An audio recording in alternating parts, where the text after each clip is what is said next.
के कर हाथ कनक पिचकारी कनक पिचकारी के कर पिचकारी बाबा के कर हाथ अबीरा के झोर भलिया खेले राम लाला सिया निकाला अब धावा की ओर भलिया खेले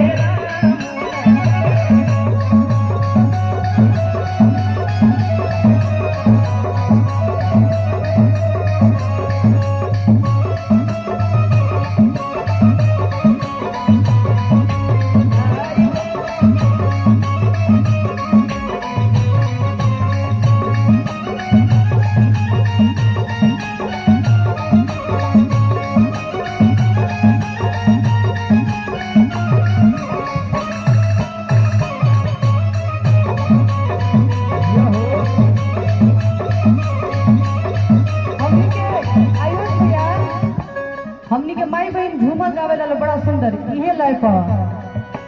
हम देखो हो एगो लइका बोलावता हम देखो हो एगो लइका बोलावता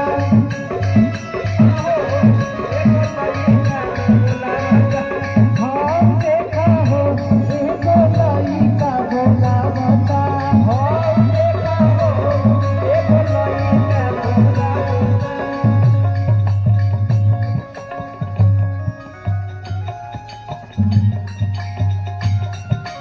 ₹5 के पेड़ा देके तेरा पगोला बता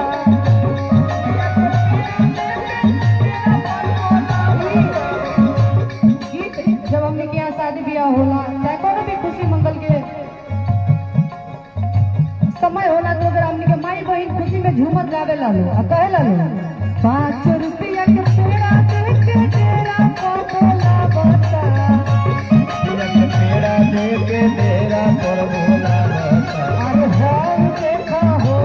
एगो लइका भोला बता हम देखा हो एगो लइका भोला बता हम देखा हो लइका सिया निकाले आवा धावा की ओर भलिया खेले राम लाला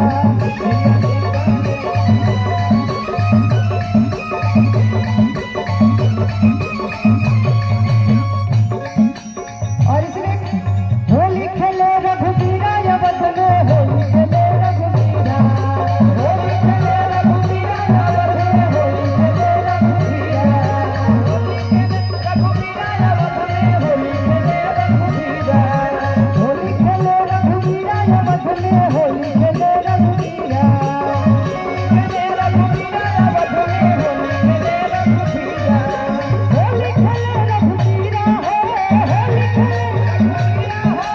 होली खेले रघुवीरा अवध में होली खेले रघुवीरा होली खेले रघुवीरा अवध में होली खेले रघुवीरा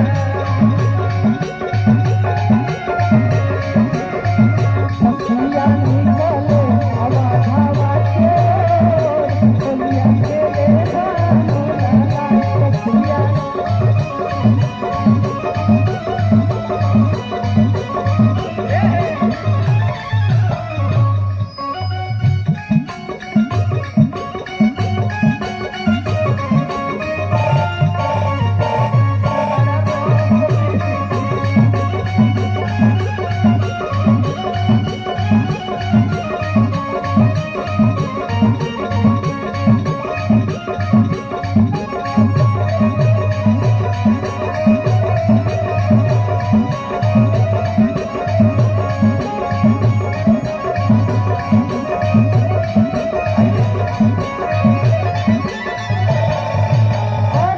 हमारे गोल गुंजन भैया अवध में होली खेले रघुवीरा होली खेले रघुवीरा होली खेले रघुवीरा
पत्रकार की तरफ से बहुत सारा आशीर्वाद सुनी।